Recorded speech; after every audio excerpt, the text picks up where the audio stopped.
Hello, well, this is going to be a game room update. So, I've had to make a hard decision. I've prided my game room on the fact that in most retro games that I can play on 4 simultaneous monitors, TVs, CRTs.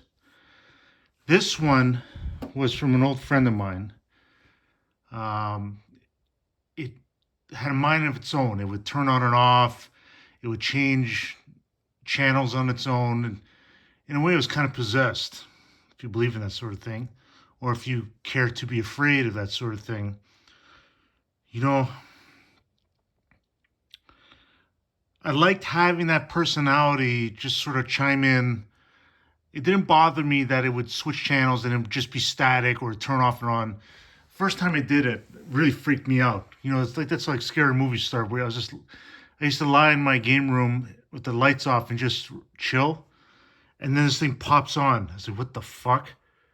And turns off. Pops on, turns off. And I don't know why it's doing that. I don't want to get rid of it because, TVs are hard to find. TVs like this are hard to find, and even in working condition. But I have one final thing. I made this hard decision because there's something coming that I bought, that I spent a lot of money on. Maybe that's a stupid purchase, but for me, you see this here? My Uncle Charlie came up with this system. Simple. So here is the Sega, here's the NES, here's the Atari, so here's the Atari, here's the NES, here's the Sega. And what's going to go here where that old TV used to be? Can you tell by the dimensions what it might fit perfectly? If you've guessed in a television, you may be correct. So the Intellivision is going to go here. And because it's short, I might be able to improve some storage opportunities. If I raise this, if I put a shelf here, maybe, I don't know, maybe I could put some more games, make another game shelf here or even above. Kind of like what I did up there with the hooks, with the controllers. See the controls there? I put the Canadian Tire and I got a bunch of stuff to hook those on. So it's a project, but right now the Intellivision's on the way and it's just for one game. Advanced Dungeons and Dragons. I remember playing it in my high school neighbor, childhood neighbor who had it. And I played it, not often, but I played it enough that it's part of my lexicon of nostalgia. So there's the Dungeons and Dragons, and it's going to be the oldest. I like Dungeons and Dragons. I have Champions of Kryn, and I got some other ones. So that's for the Intellivision. I think it's going to be perfect. It's going to fit perfectly right next to the Xbox. And the Xbox has got a fan here, a fan intake or exhaust, which the TV was kind of covering. So I want this Xbox to last forever, or as long as possible. So that has more circulation. So that's where this goes. So when this gets connected, it'll be to 1, 2, 3 TVs. So these are all. So this is, you just focus on this. This is in the periphery. This is in periphery. So it's 3 monitors. It's not as cool. Like I still got. This is connected to my Xbox 360 and PS3, and I'm not gonna mess with that. So I used to have 5 TVs, now I got 4, or in the 3D TVs, now I got 3.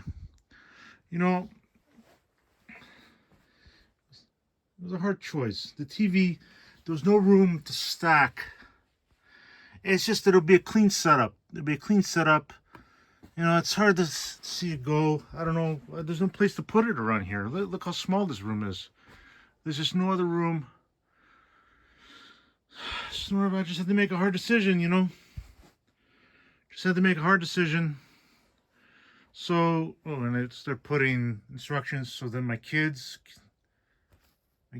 can start figuring out how to use this stuff. I'll show you down here with the AV switcher, whatever it's called. Oops. See?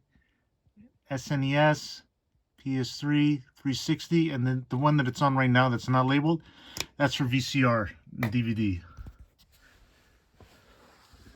And then I'll show you again. So right now it's set to NES here.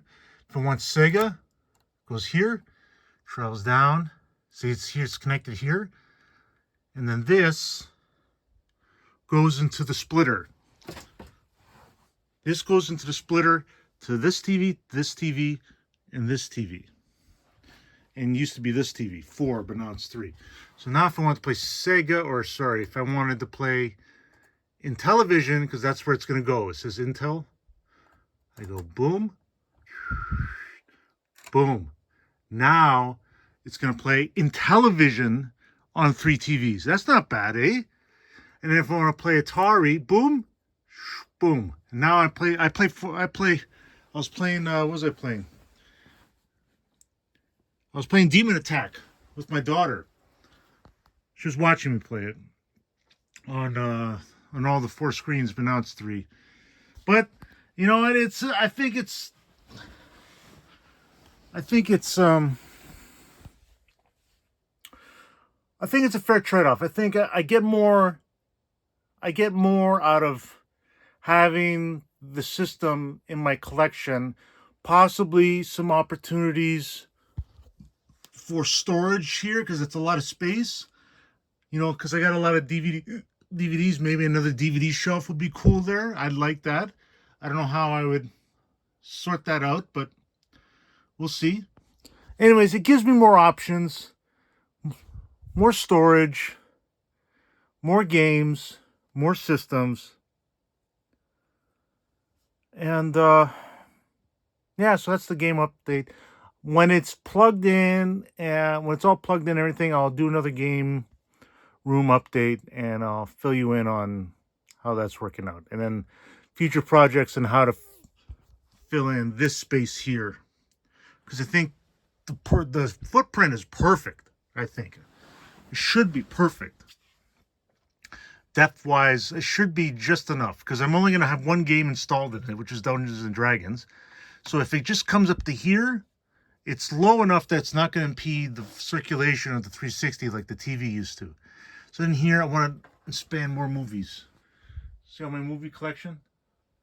These are the ones I made these shelves. These are my 360 games and for DVDs. So you got VHS. You know, and you could say, well, why don't you...